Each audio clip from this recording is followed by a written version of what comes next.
Hello mga Keles Kusina, for today's video, share ko lang sa inyo ang order natin ngayong araw.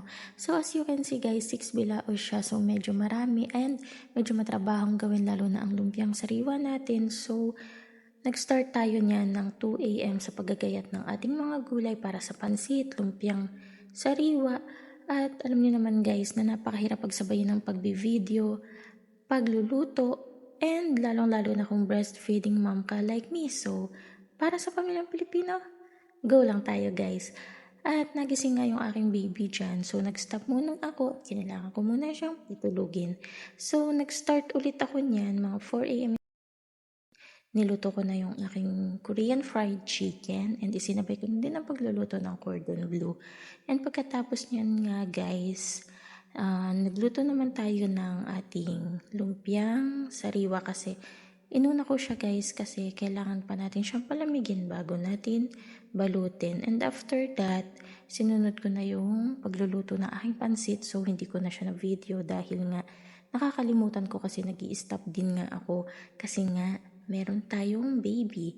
And after that, niluto ko na yung lumpiang Shanghai. Then sa kabila naman ay ginigisa ko na yung aking pang spaghetti. And nung nakaluto na tayo ng lumpiang Shanghai, then gumawa naman tayo ng wrapper para sa ating fresh lumpia. And that's it. Hindi ko na pinakita ang pagbi-video or ang pagbabalot ng ating lumpiang sariwa dahil nga nagmamadali na din ako guys. So kailangan daw siya ng 10 AM in the morning.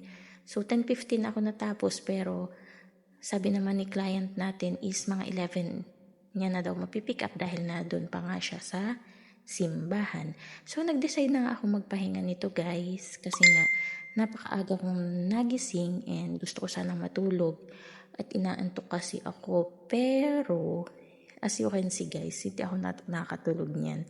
Nakapagligpit na sila ng pinaglutuan ko. So ang aking butihing asawa, ang aking napaka-bait na mother dear, and ang aking mga kapatid nga ang tumulong sa akin para makapagligpit ng aking pinaglutuan. And nung tutulog na nga ako is, ayan, yung aking reward sa aking sarili na akala ko ay darating pa siya kinabukasan is bigla ang dumating ngayon. As you can see guys, reward ko sa aking sarili is talaba. Ang ating napaka-fresh na talaba ay dumating. Ganun lang tayo guys. Gusto ko kasi yung nahihirapan, charot.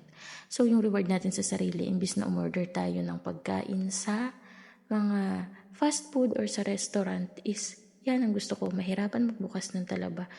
Kasi nga guys, gustong gusto ko ng talaba nung nagbubuntis pa lang ako sa second baby ko. Pero hindi ako kumain kasi nga natatakot ako na baka makapekto sa aking pagbubuntis kahit nalutuin ko siya. So, after 10 months, ayan, nakain ko na din naman ang talaba. And sinabayan ko nga siya ng pinaltok na saging. O diba?